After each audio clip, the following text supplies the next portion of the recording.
kunja bihari.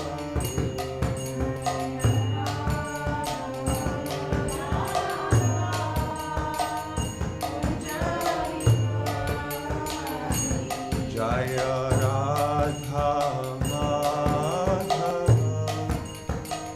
Kunja Bihari.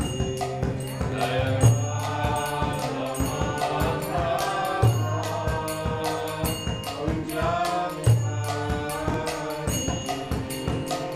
Gopi Jana Vallabha Girivaradhari.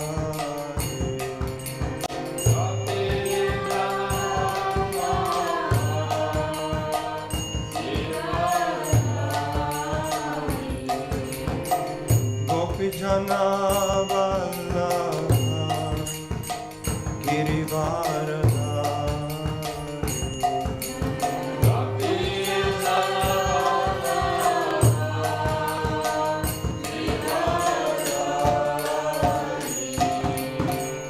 Yashodanandana Braja Janarandana.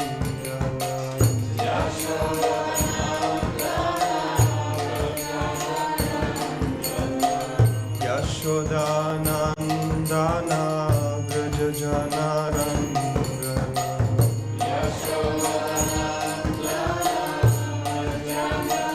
Yamuna Tira Vanachari.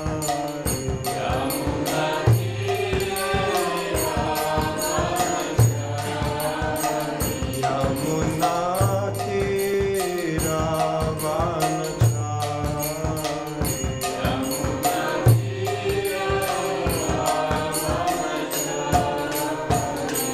Jaya Radha Madhava Radha Madhava Radha Madhava Shri Radhe. Jaya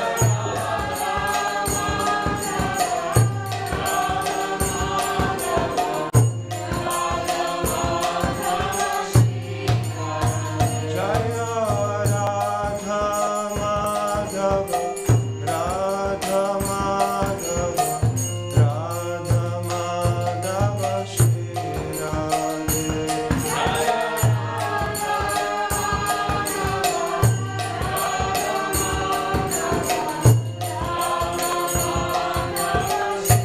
Jaya Jaya Prabhupada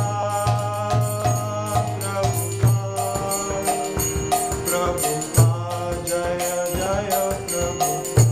Jaya Jaya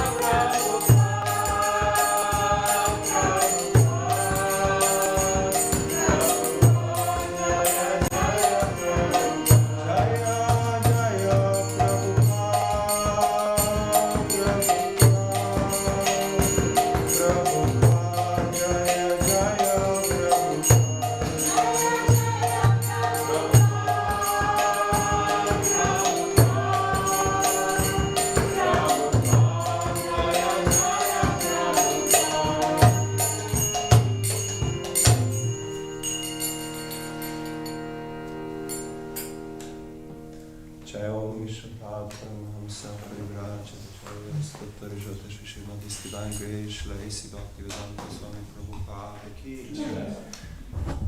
Ananta Koti Vaishnava Vrinda Ki Jai. Grantaraj Srimad Bhagavatam Ki Jai. Gaura Premanande. All glories to the assembled devotees. All glories to the assembled devotees. All glories to Shri Guru and Gauranga. Glories to Shri Guru.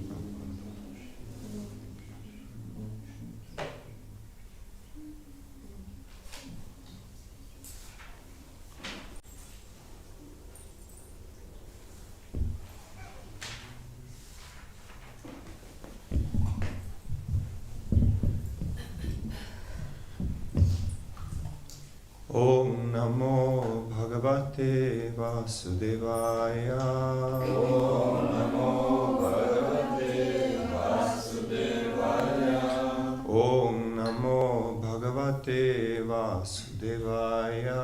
Om Namo Bhagavate Vasudevaya.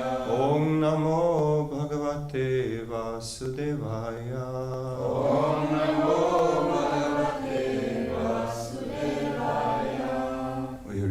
Srimad Bhagavatam, Canto 5, Chapter 4, Text 6. Today we're going to have a verse, proper verse, we can recite together.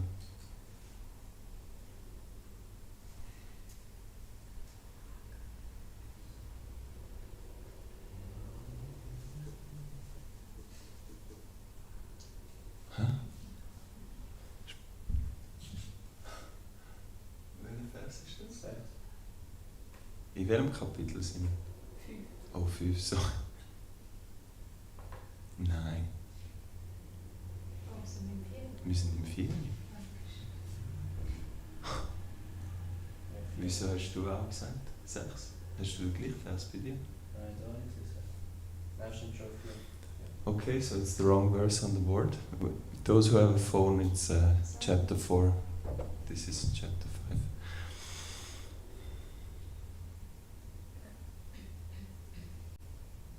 Yasyaha pandaveya shlokav udaharanti. Yasyaha pandaveya shlokav udaharanti. Konu tat karma rajarisher. Konu tat karma rajarisher. Nabheran vacharit puman. Nabheran vacharit puman. Apatyata magadyasya. Apatyata magadyasya. Hari shuddhena karmana. Konu tat karma rajarisher. Nabheran vacharit puman. Apatyata magadyasya. Hari shuddhena karmana. Please chant. Yasyaha pandavya shloka udaharanti. Yasyaha pandavya shloka udaharanti. Konutat karma rajashe. Konutat karma rajashe. Nabheran vacharit puman. Nabheran vacharit puman. Apatyata magadyasya. Apatyata magadyasya. Hari shuddhena karmana. Hari shuddhena karmana. Yasyaha pandaveya shloka udaharanti. Yasyaha pandaveya shloka udaharanti. Konutut karma rajarsher. Konutat karma rajashe. Nabher an acharet puman. Nabheran vacharit puman. Apatyata magadyasya. Apatyata magadyasya. Harishudena karmana. Hari shuddhena karmana.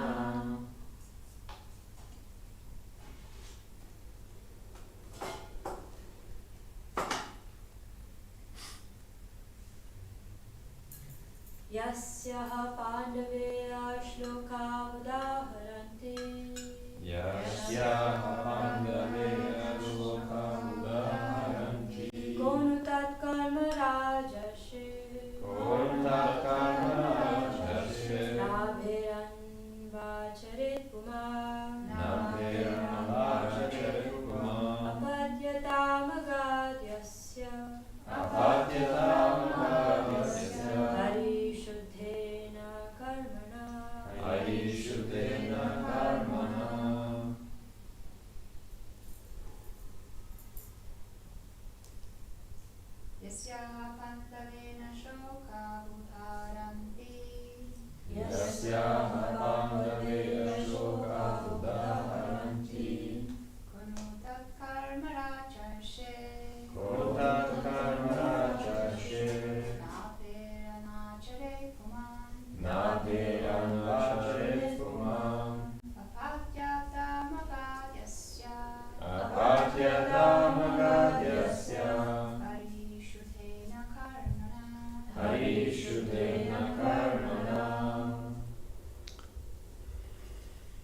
for word translation.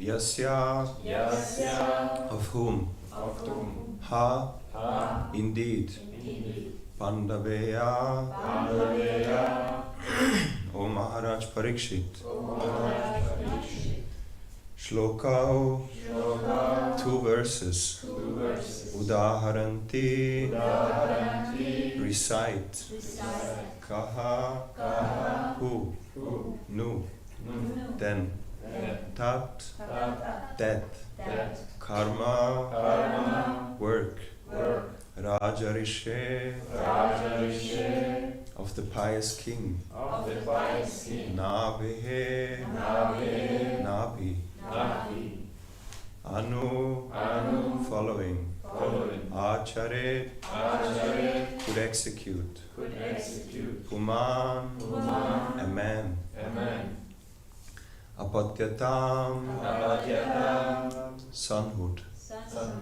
Agad, Agad. accepted, accepted, Yasya, Yasya, whose, whose, Harihi, Harihi, Supreme Personality of Godhead, Supreme Personality of Godhead, Shuddhena, Shuddhena, pure, executed in devotional service, pure executed in devotional service, Karmana, Karmana, by activities. by activities.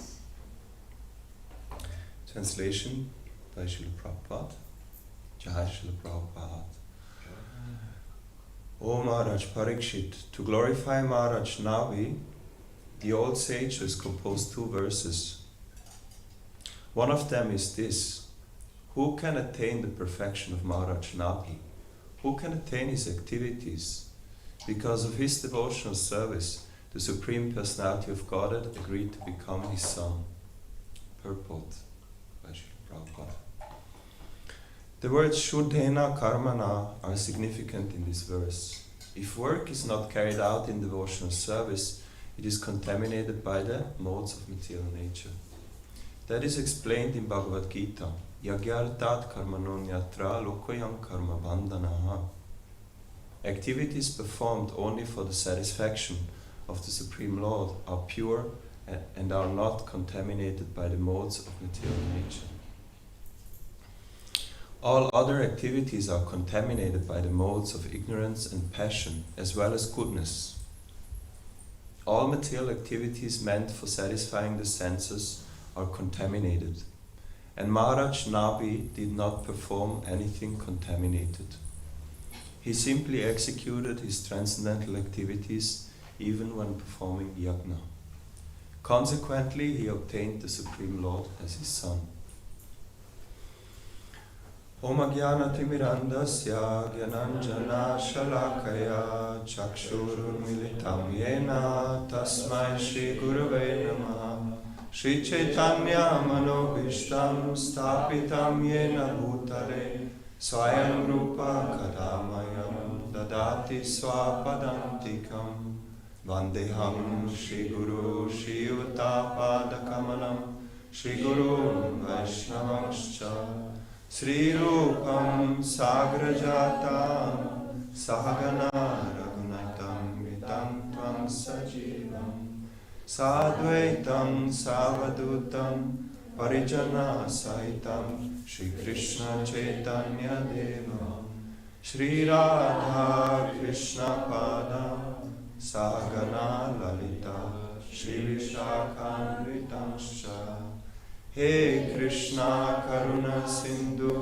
Dinabandhu Jagapate Gopesha Gopika Kanta Radha Kanta Namostate Tapta Kanchana Gaurangi Radhe Vrindavaneshwari Prishabhanu Sute Devi Pranamami Hari Priye Vanchakalpa Tarupyascha Kripa Sindhu Bevacha Patitanam Pavanebhyo Vaishnavyo Namo Namaha Jai Sri Krishna Chaitanya Prabhu Nityananda Sri Advaita Gadadhara Shivasadi Gaura Bhakta Vrinda Hare Krishna, Krishna Krishna, Hare Hare, Hare Rama, Rama Rama, Hare Hare. Yasyaha Pandaveya Shlokav Udaharanti Konu Tat Karma Raja Risher Nabir Anvacharet Puman Apatyatam Agadyasya Hari Shudhena Karmana.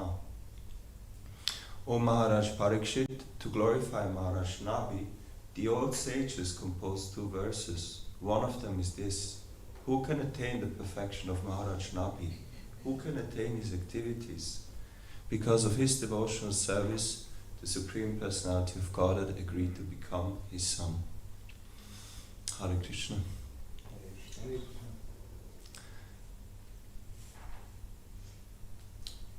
So here, in this verse and in the next one,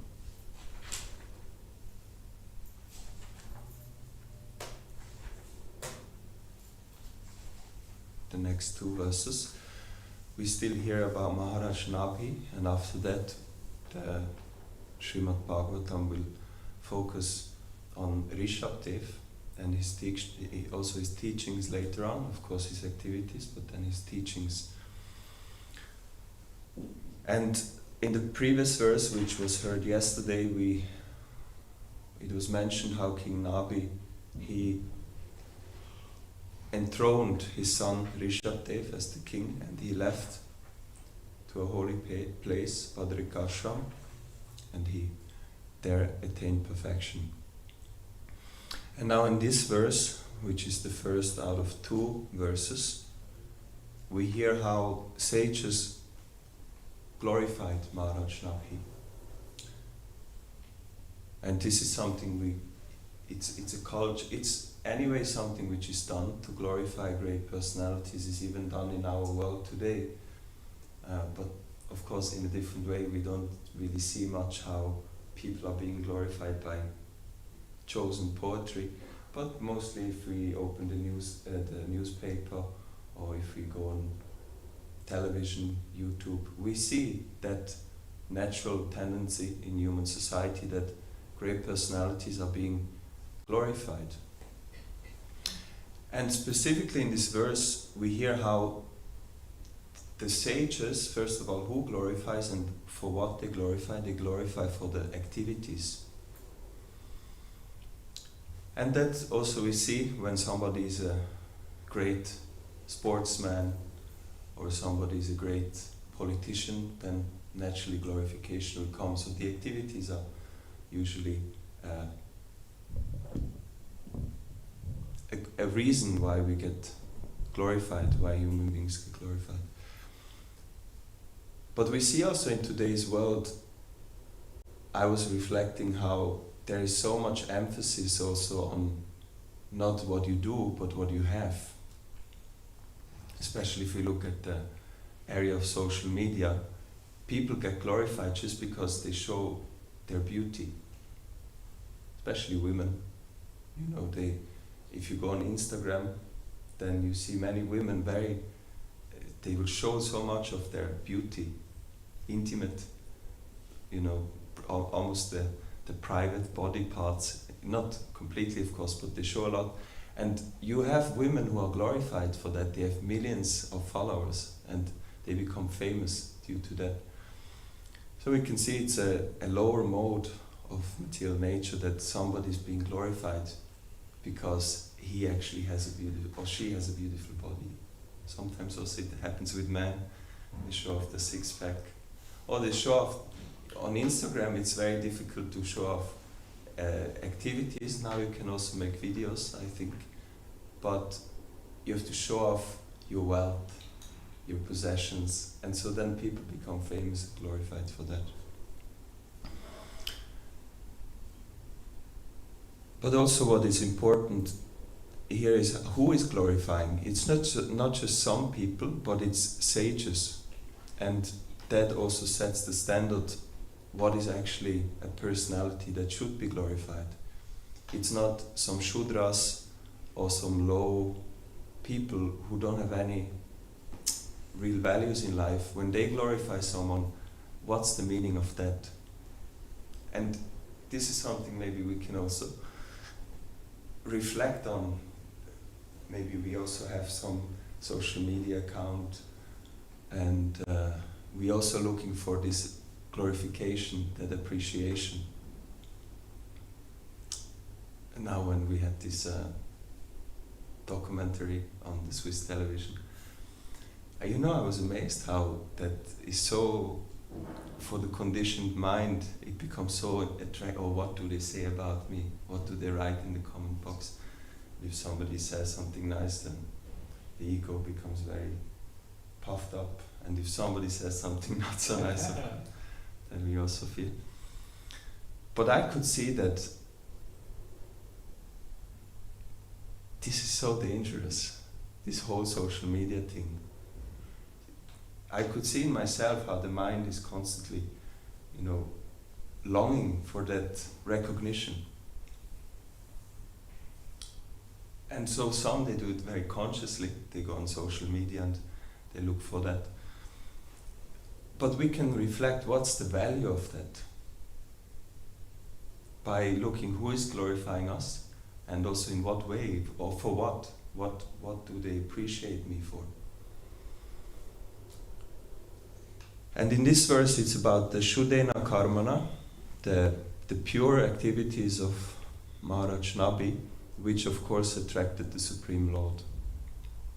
And Srila Prabhupada explains in the purport that Shuddhena Karmana means devotional service.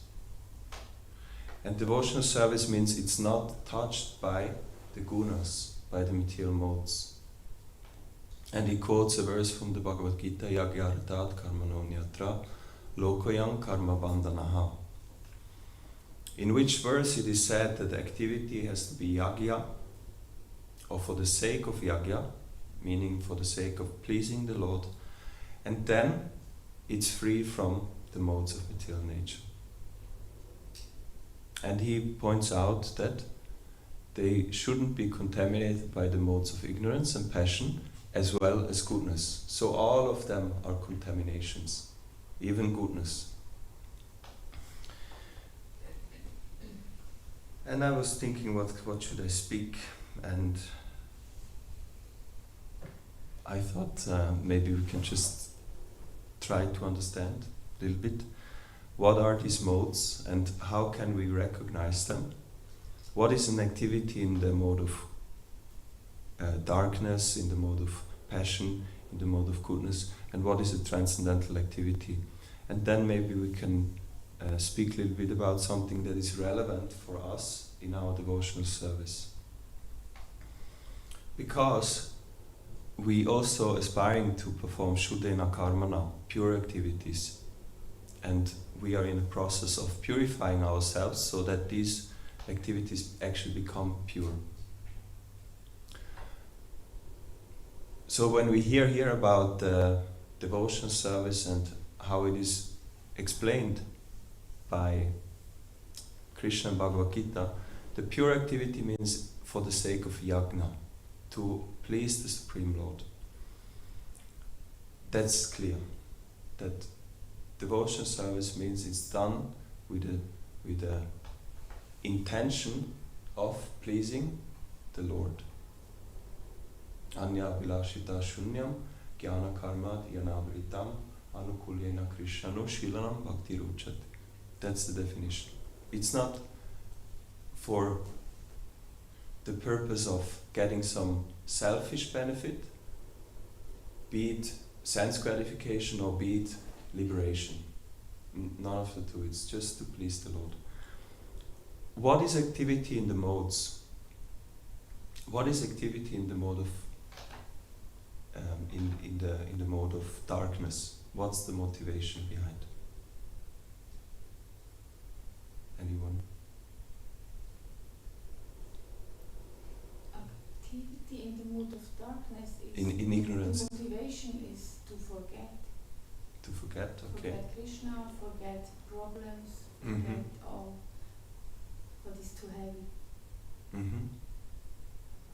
Yes, Krishna says forgetfulness is one of the symptoms of tamagun. So, and sleep, no. Maybe you can give an example, yeah, of an activity in the mode of ignorance where somebody tries to forget.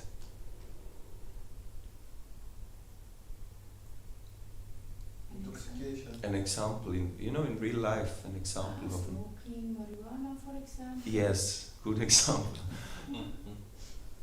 Some of us maybe have some experience of that. Or drinking alcohol. Drinking alcohol. Or sleeping. Sleeping is important. I didn't say Sleeping is important. I didn't say we shouldn't sleep. I say it. No, but I have this experience. I don't know about you, but if I'm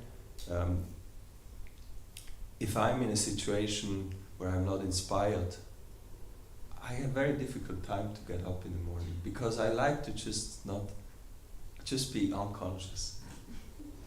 So tamagun. Nidra yoga. Nidra. So this is a mode of ignorance, how we want to forget, and usually it's connected with some emotions like fear, illusion. We want to run away from something. What is the activity in the mode of passion? What's the motivation? To enjoy. So can you give an example? If you work something very hard to get some recognition of others, Mm-hmm. and then you feel this joy. Mm-hmm. Or usually they also work so hard for going on holidays or getting something.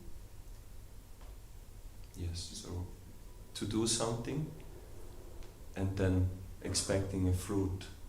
And we can see this in all around us, outside and inside of the temple. But especially if you go outside, people are so busy. Why? Just because they like to do it? No, they want to get some money. So they go up, stand up in the morning, they get up, they go to work, they perform their duties, and mostly they are just waiting for the moment where the money comes, and then when they have the money, they can do something with it. And this can be gross or subtle. Can be a gross benefit, like money is very gross. Even today it's quite subtle because it's just a number on a bank account. But it can also be subtle. And we will speak a little bit about how these modes manifest in the devotional service. So there it's often more subtle. Then what is activity in the mode of goodness? Yes? You wanted to say something? Purification. Purification. Mm-hmm. Can you give an example? People make some prayashchita just for feeling better or something like this, or make some askeza and Mm-hmm. mostly it's for liberation. Yes. Because everyone wants to be not suffering. So it's Yes. good of movements. Yeah, so you have this example, these classical things like studying the scriptures, in a mode of goodness, just to try to understand and how it can become free and knowledgeable. Also, I'm thinking, maybe not necessarily, but it can be to take Ayurvedic treatments. You purify your body, you purify your mind. So it's an activity in the mode of goodness. So the three things. Now, one is motivated by fear and negative emotions. You try to get away from something. The mode of ignorance. Then the mode of passion. You try to get something. And the mode of goodness. You try to be aloof, happy, balanced within this material world. So, and then pure devotional service means to satisfy the Lord. And Srila Prabhupada, he writes here, no, all other activities are contaminated by the modes of ignorance and passion, as well as goodness. And we know from Srila Prabhupada's books that usually mode of ignorance and passion are the problematic modes. They are like gunas, ropes, and they bind us. And all three of them bind us, but especially passion and ignorance, they bind us very tightly. You cannot move much. What is the problem about rajas and tamas? The problem about these modes is that both of them degrade you. Sattva gun, it will elevate you. But rajas and tamas, both of them, they will drag you down. So that's why both of them are not recommended. Sattva, even though it's material, it will elevate you. So at least we should aspire for that. And we can see also how rajas and tamas, they always like a ping pong, they exchanging. So when I'm in rajas, then naturally tamas will follow. And then if I'm in tamas, in order to get out of tamas, rajas is there, usually. And that's how it works. So Prabhupada speaks about our society. People work hard the day, and in the evening they just drink, have sex life and sleep. And then again in the morning they get up, they have to drink a coffee, take something to get them going, and then they work, and then in the evening again. So it's constantly this thing. And Srila Prabhupada explains about this in the Nectar of Devotion, about this concept of bhoga tyag. That in the material world, constantly we are trying to enjoy, and then again we are renouncing. Rajas, tamas, rajas, tamas. And it's natural because rajas will lead to the point where you want to forget and renounce, because rajas will lead to frustration.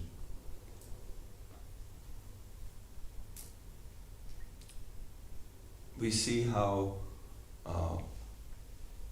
we try to enjoy something, but then we will become frustrated, and what will follow is tamas, you will reject it. One example there is in the society we see how adults who enter a relationship in the mode of rajas, usually they go in a spirit of enjoyment. And what happens often is after a few years they end up fighting and at the court, fighting, how to divorce themselves.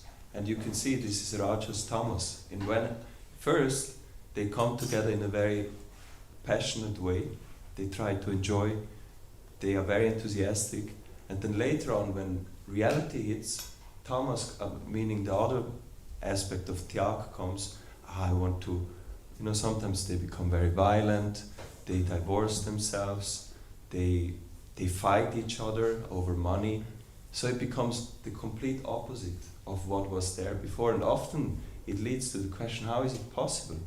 Before they, from an outside perspective, they were so in love, and now they fight each other. But that's the principle.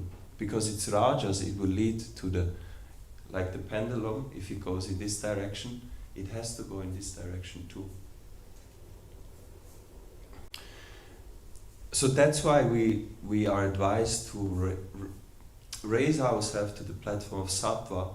And now for us as devotees, of course, we should see how this applies in our devotional service. And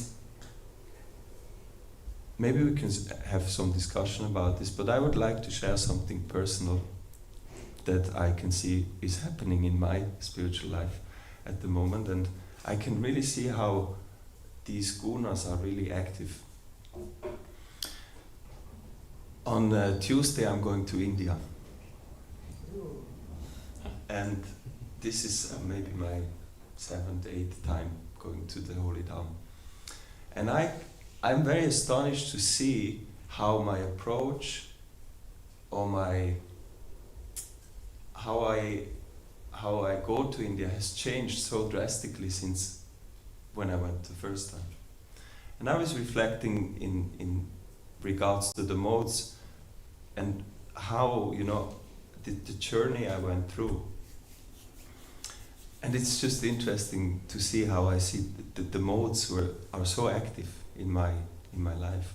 So the first time I went to India, I was so, because I joined the temple, I heard about the Holy Dham, and I got this conception in my mind. I became so eager to go. I felt like being in the temple here is such a suffering. I have to go to India as soon as possible. And when I came to India, after maybe 1 or 2 days, I wanted to turn back and go back to Switzerland. I really didn't like India. And so what I was just explaining, Rajas, I had a desire. And my desire was wrong. I had a misconception of what it means to go to the Holy Dham. And Tamas hit. Let's go. Let's just get out of here. Let's go back. Fortunately, I stayed through for 1 month, but I was happy to leave. I tell you, I was happy to leave India after 4 weeks and come back to Switzerland. And I still remember, at that time I was in Germany. I actually didn't come to Switzerland. I was booked. And I came to Munich. We were on book distribution, and I had a culture shock being on the shopping street, because everything was so in order and controlled, and you feel like something is wrong, because in India everything is so dynamic. And then after some time I actually developed a taste for going to India, and I'm saying now to India because it was still very much then again I had to switch on the mode of passion in order to get a desire to go. And then I started to see how I can be happy in the Dham. No? I go to the 24-hour kirtan. I go to Mayapur. I have the nice Mangalarati, such nice kirtans, nice morning program, nice association, nice prasadam, Govinda restaurant, pizza, on the roof, and swimming in the Ganges, in the Chalangi, driving around, traveling. So it's nice. It's nice. But it's still very much in the mode of passion. And I could also see, when I look back, I see how I'm always changing something, oh, now I want to do something new. This time we do parikrama, this time we do this course, and this time we just travel freely. Always some change.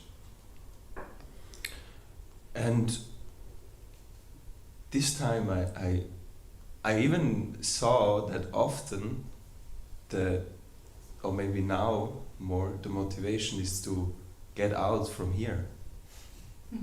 That time it was more like a desire, but now it's often, oh man, it's so much suffering here having the responsibility, and I just want to get out and go. Where should I go? Yeah, let's go to India. So just to observe, and I think we can do this with every devotional service we do, how, and I was thinking about this book distribution. In the beginning it was, then I was a good book distributor, everybody was glorifying me. And then Tamagun hit me. So you can do it with kirtan. In the beginning you're so enthusiastic, but then Jai Jagannath Baladev Subhadra Shri Gornitai Ki Jai. Kirtan, in the beginning it's so nice because all the melodies are new, the mridanga is something so new, and it really, it enthralls you. But then after some time you kind of, the melodies, the tunes, and then I'm speaking now in my perspective, I become slack. On the deity worship in the beginning, it's so wow, and all the different dresses and the decoration, I can choose, but after some time you know it, and you know the service. So then this will not nourish anymore. And then the tendency is always that we break loose. We break away from it.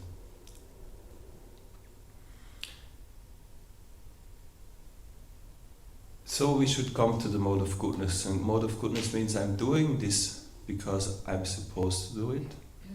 And I'm trying to please the Lord and Srila Prabhupada. But even though I don't feel like, I just do it because I know it's good for me.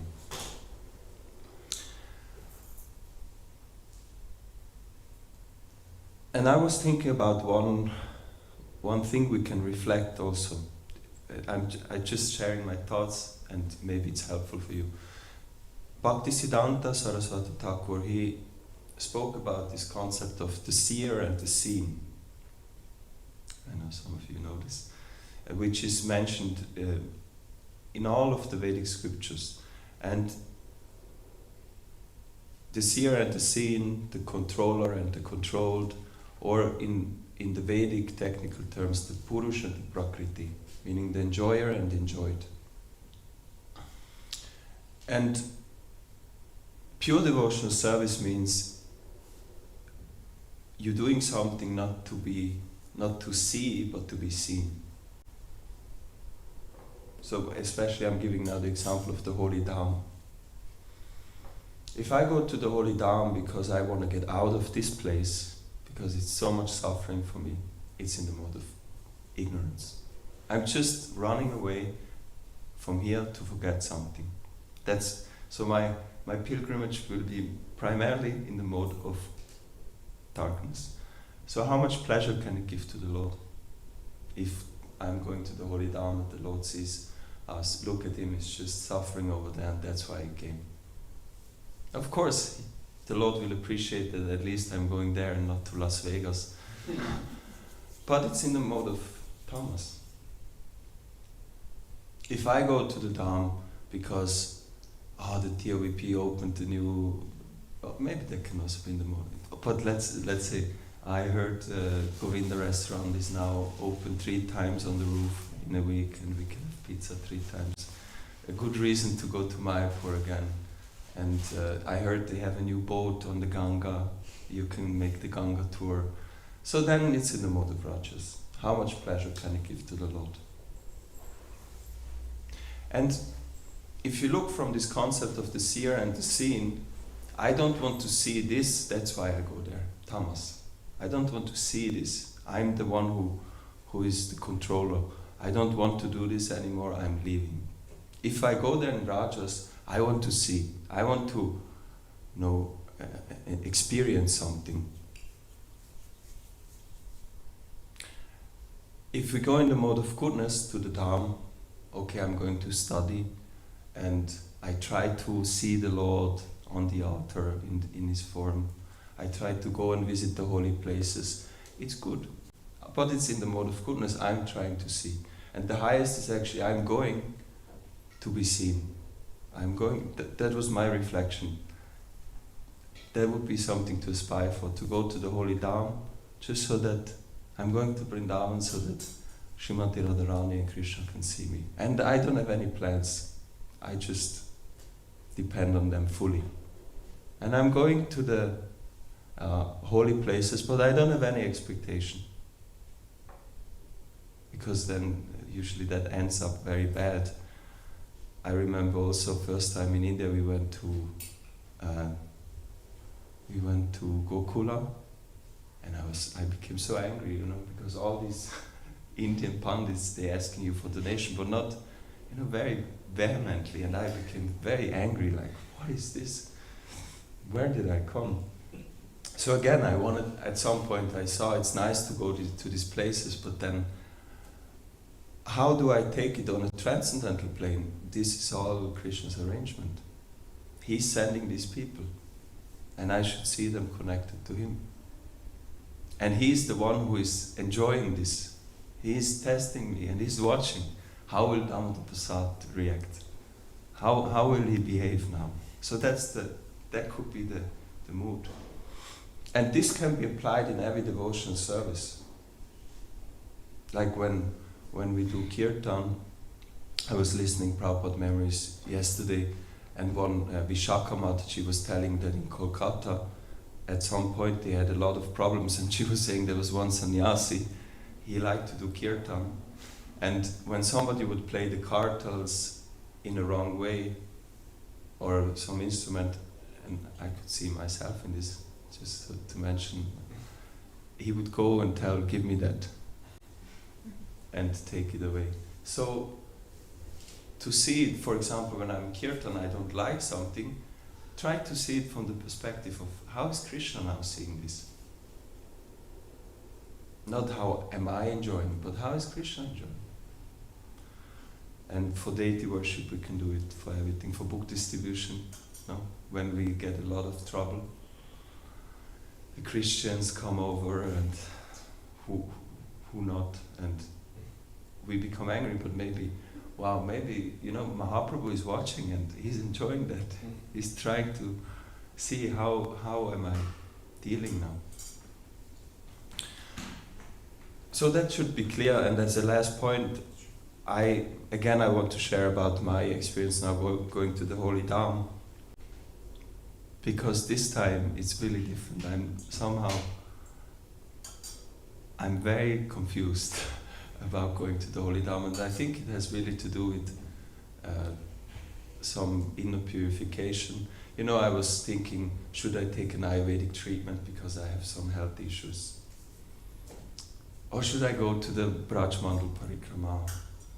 Or should I do this? Should I do that? And I can just see that this is not really the approach to go to the Holy Dham. That I'm just ending up in a complete confusion because I feel I have so many desires and I cannot fulfill them all at once.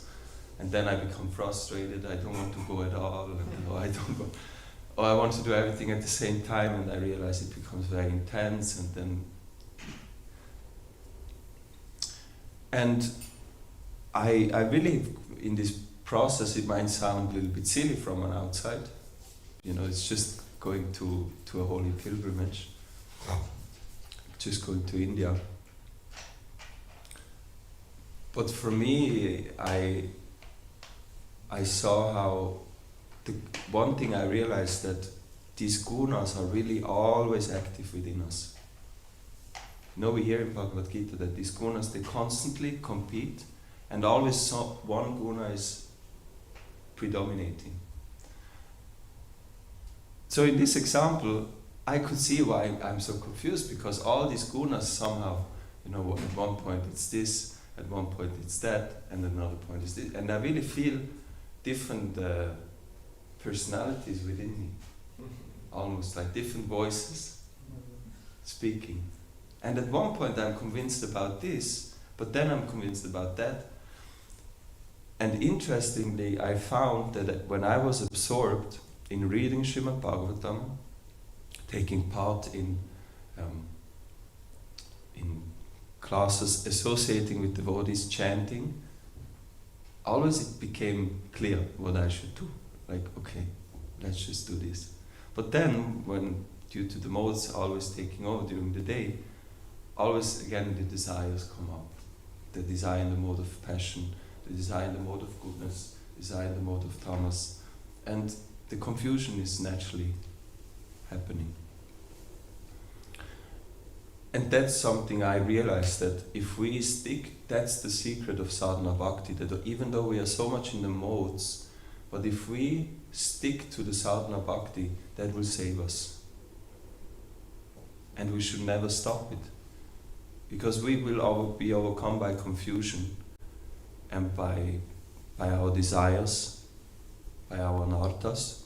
But if we always come back to the practice, and we practice it fully, with all the limbs, then clarity will always come back. And also yesterday in one of Prabhupada's memories, I don't know his name, but he was sharing how he asked Srila Prabhupada the question, Prabhupada, sometimes when I'm not in the association of you, and I cannot ask you, and I'm confused, I don't know what to do, and I cannot find the answer in the scriptures, what should I do? And Srila Prabhupada's answer was, if you chant Hare Krishna nicely, the answer will come. And actually, that's what we are supposed to really try.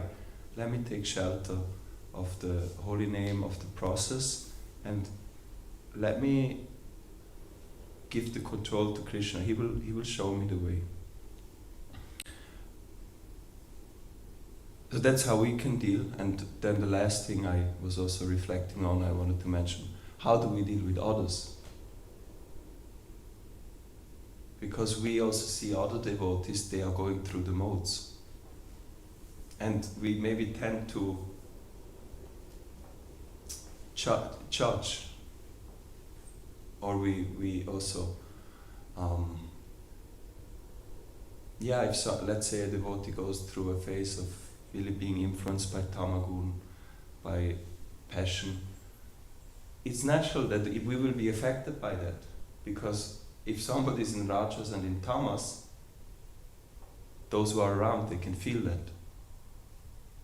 Mostly those in sattva and on the pure platform, that's pleasant, but everybody else is either very pleasant, but then very unpleasant, meaning it's rajas tamas again. Oh, I like so much to be with you because you're always flattering me. Or then you have a fight and you... So how can we deal with that? I think we should be aware of that and see how Srila Prabhupada and great devotees deal. They are very tolerant and they can always see the person and not the conditioning. They can really see, and they will never give up on anyone. They will not say, you are not a devotee because you did that and you were like this. They will always encourage and be tolerant. And also, in Prabhupada memories yesterday, Vishaka Mataji was saying, in connection to this situation in Kolkata temple, that it was so bad, so much fighting going on, that Prabhupada arrived and he saw the situation and he immediately called everyone into his office and they had an Ishta Goshti. And Vishaka Mataji says this was, I guess up to that point, or maybe in her whole life, the most transformational speech she has ever heard of Srila Prabhupada. And Prabhupada was speaking about the need to tolerate, to be patient. And he was speaking about his own life, and he said, you know, when I came to America, there was meat in the fridge, and I just had to tolerate that. Can you? And it's like this he was speaking, and encouraging his devotees that even though you're going through all these movements, and everyone's going through it in his own, her own pace, as devotee we should tolerate and be patient. And even if we have a fight, or if we are annoyed with someone or whatever, but we should always come back to our sane mind by following the process and then understand this has nothing to do with us, it's just our conditioning, and I'm supposed to tolerate and cooperate and please, in this way, please the Lord. So thank you very much. Time is already up, I'm sorry. Maybe I wanted to invite for discussion. Those who like to go, please go. If somebody wants to share some example, also free to do that. I'd like to share some. Yes, Mataji, maybe we can take you, and then after we finish. Yeah, just 2 points. One is, I think my mother had given a very similar lecture once, and she mentioned that you were telling about the kirtan, and she told that because I always get the need to stop someone when the beat goes off. It's always a recognition. And my mother told this. She's like, a true devotee, when there's kirtan happening, a true devotee won't see that this is going wrong, that is going wrong. A true devotee will always only see that it's praising Krishna. And the second point is, you were speaking about the deity dressing and how we are always looking forward to if there's a recognition after that. And she mentioned this story. I'm not sure of the is from a vague memory that in Jagannath Puri there was this person who came and told, it's Jagannath is God, you should show some grandeur, and you're putting muslin cloth on Jagannath. And he told the priests. So next day, like in the night, Jagannath came in his dream, and Jagannath is like, I will get dressed however I want, whoever I want from. So ultimately, it is not your choice of how you decorate or like how you dress the Lord. It is actually the Lord himself who wants to look like that. Where did this come from? Which? I'm not sure where the story is from, but I can find the Yeah, source please and I will find tell out. you. Yeah. Something for the deity worship department. Because these discussions come up, no, this is not proper, this, Yeah. which also should be a discussion, is a proper discussion, but that's often how I look at things. Where if it's not completely off, you know, sometimes I saw once a picture of how they dress Krishna as a Santa Claus, and of course that's. Yeah, there's always a right and a Yeah. wrong. Yeah. So, thank you for sharing this, especially to deity worship and kirtan is relevant for all of us. Hare Krishna. Thank you. Anantaraj Srimad Bhagavatam ki jai, Srila Prabhupada ki jai, Ananta Koti Vaishnava Vrinda ki jai, Gaura Premanandi Hari Hari.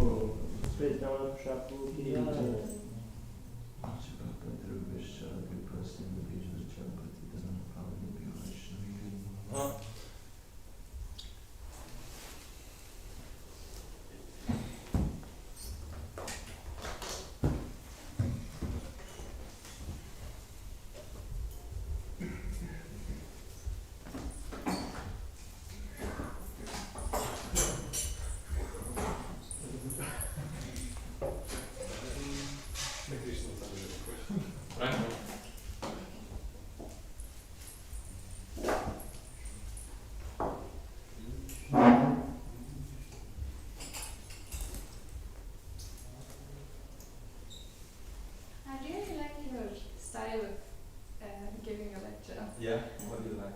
It feels very candid. Candid? Yeah, What's the it meaning of the word feels very relatable. Okay. You give moments from real life, which I think is very nice for me, because when I can relate to something, it feels like I'm understanding it better. Yes. So I think. Yeah, I try Something. to also, that I was quoting different Prabhupada memories, just because I feel there's so much wisdom in here, how these devotees share. It really brings the philosophy alive, and at least in recent Was it? I try to No, just check. Why do you just think be they're not consciously using it? also quoting these stories because they are so nice. No, don't you think like Yeah. these stories which you Prabhupada?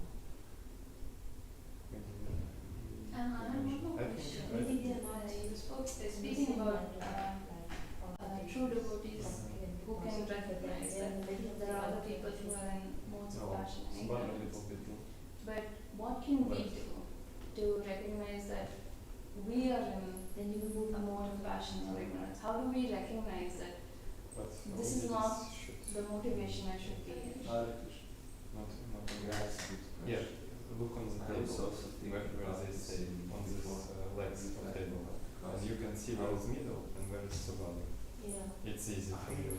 Feeling You understand what I that, in Ah, yeah. recent months, But I'm not sure is it a place for I became more conscious about my own Sudarshan or will be situation, my condition, which before I was not so aware. And I was thinking, how am I more aware? And one Because it thing should go to I time. saw is They're not on the same level. I'm more confronted with my conditioning due they to also my turn situation. little another way. Lord Chaitanya is more forward. So for example, now for me it's like turn I like took this. up a service and I have a responsibility and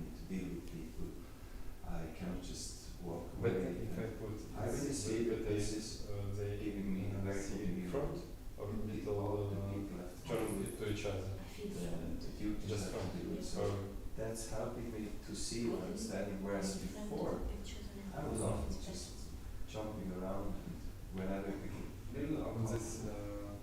But then I семинар typically see на how, жаре for example, if I again and again the same problem, which is Часу she show photo of old. then at one point it's natural to So, see like, some old- intelligence actually, I improve.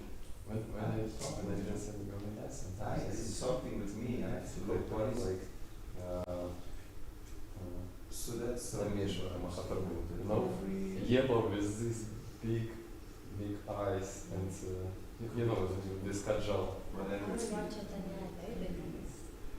taking up the responsibility.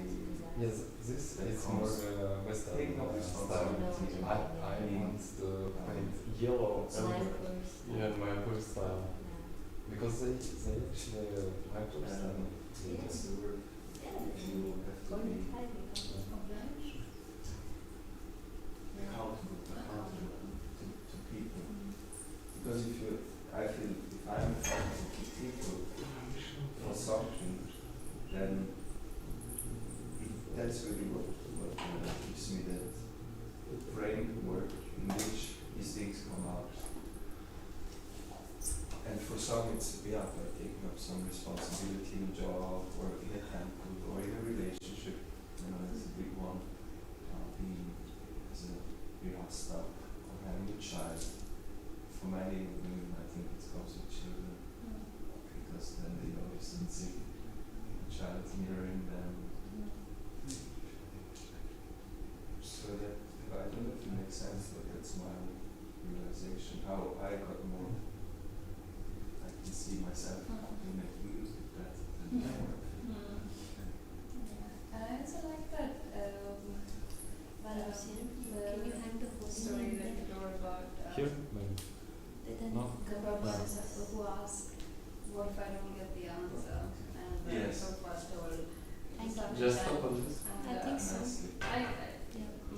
my father and I were discussing about this, and I kept asking questions, you know, just keep asking questions. He's like, if you already don't know the answer, especially with spirituality, you don't even bother asking that question because you're not spiritually mature enough. So when you have the spiritual maturity, the answer is So your father also is very um, initiated. he supports and he has a very different perspective about spirituality. He was a part of the temple maybe when I was 3 or 4, and then I don't know, he had sort of fallout from the temple, and he just likes to visit temple now and then when no one is there. But he just he didn't like the way the congregation was working. He found it very toxic and all that. He didn't do that. But he has his own thing, he does his own thing. Yeah, he's a devotee there. Yeah, but nah, he also reads the Vedas every day. And he's doing that the whole day. He wakes up at 5 and he's just reading till the evening. So he reads the Ayurveda every day. So it's very different. It's very different how my mother is into this common, how she's progressing. And my father has a very different What is what you're saying, what he said is Sleep is important. understanding how it works. So Because I know. you have to work on the consciousness to actually get access to it. He's gone through all of the, he's done his research about it. That's all fun. I saw. In general, he has read about the Ayurveda philosophy, he has read about the Ramakrishna philosophy, what is concrete is, and he has gone through all of them. He feels like he just doesn't want to be a part of any kind of congregation, and that he has his own path to spirituality, and he doesn't want it. So I'm seeing that the way that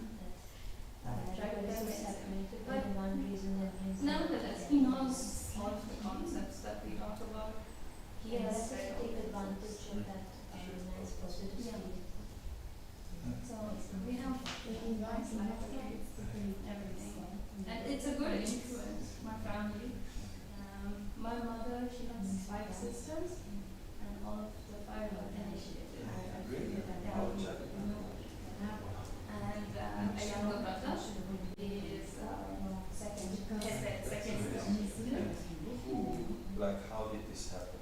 Somebody came first? So, one of my aunt and uncle, like my mother's sister, she was introduced to ISKCON, maybe before ISKCON, sometime in the 1990s. They lived in Muscat. They got inspired. There was this couple who was preaching all over the world. They always would rush Muscat, sometimes much more deeper than when I have to exercise to check on my then I need to be a pilot when I am closing yeah, so they got inspired, and this uncle of mine, he is a great teacher. If he stops talking, he won't stop talking for hours. So he inspired the whole family. So it is 6 sisters, 1 brother, his wife, and 12 cousins. Yeah, it's a huge family, and the whole family is really, yeah. And we have like inside the family classes for Bhagavatam and Bhagavad Gita. And sometimes we have some kirtans and my sister, she does kirtan and temple sometimes. That's so nice. It's a very nice influence. Because at least in the West, it's very difficult to convince family members somehow. I think it's the opposite. Because here we have a certain dynamic. We don't listen to the India must be there too. There is a saying that the saints never worship in his own village, something like this. So that basically preach to you so much, but that's amazing. I don't know, somehow all of us were inspired, and my mother's sister, everyone lives nearby, so all of them go to the temple, do yoga, yeah. And even when they came out, they just tell one another, I can't go for yoga today, why don't you go? And when did they join you? Probably in somewhere in the 90s. This was before I was born, so I'm not completely sure. Because when they started, Bangalore temple was like a very small shed, just with a roof. They would probably have 25 devotees. But it has And now Bangalore has 5, 6 beats. How many beats? Because there was spread, the Big Bang of time. That, yes. But apart from that, just us, Jayapataka Swami disciples, who were mostly in Bangalore, just us, we have 5 different temples. Yeah, I'm wondering if because he used to teach disciple. So that was when they were in small center, they were all together, there was some split. Yeah. Basically, we stopped deleting and then You can pray for him we to just said that there's no one after Prabhupada. feel like that. And if he's able to drink it, Always preaching in Bangalore is very difficult Yeah, I can imagine. because that ISKCON is so big that everyone in Bangalore, if you say ISKCON, they only know that temple. It's like a monument right now.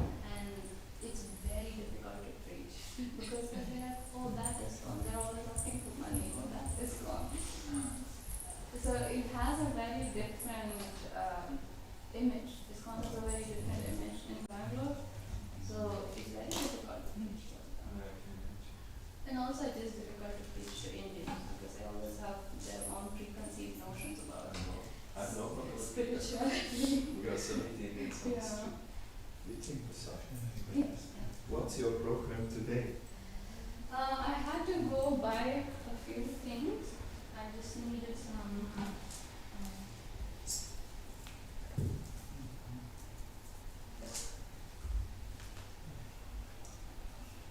I just needed some tools and some materials that I'm not Oh, yeah. sure. So I You know just, where to go? yeah, I just want to plug a few places. You go alone or yes? Or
that your